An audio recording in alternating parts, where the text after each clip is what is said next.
गुरु की बातों का पालन करने पर हमारी सभी परेशानियां दूर हो सकती हैं और जीवन बदल सकता है। गुरु का स्थान देवी देवताओं से भी ऊपर माना गया है। गुरु की बातों का पालन करने पर किसी का भी जीवन बदल सकता है।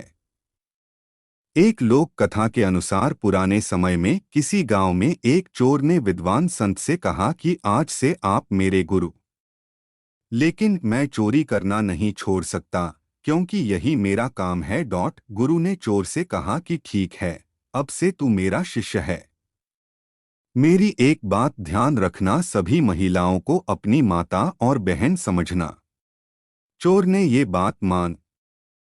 लोग जिस गांव में रहते थे, उस राज्य के राजा के यहाँ कोई संतान नहीं थी।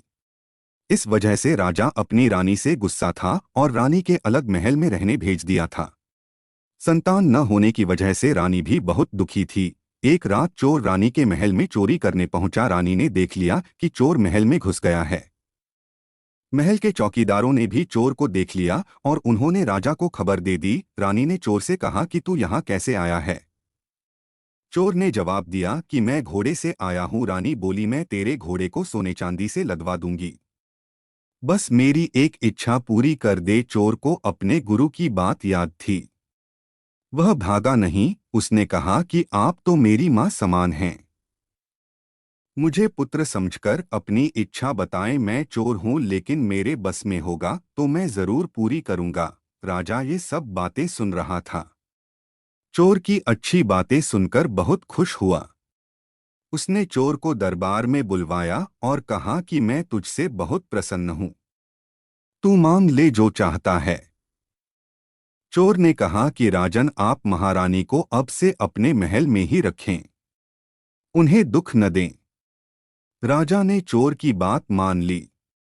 महारानी से राजा ने अपने किए की क्षमा मांगी। रानी ने राजा से कहा कि हम इस चोर को ही अपना पुत्र बना लेते हैं, इसकी वजह से ही सब ठीक हुआ है। राजा भी ये बात मान गया और चोर को अपना उत्तराधिकारी घोषित कर दिया। कथा की सीख, गुरु की बातें जीवन में उतारने से किसी का भी जीवन बदल सकता है।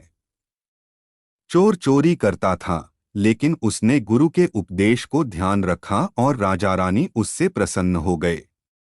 एक चोर का जीवन बदल गया।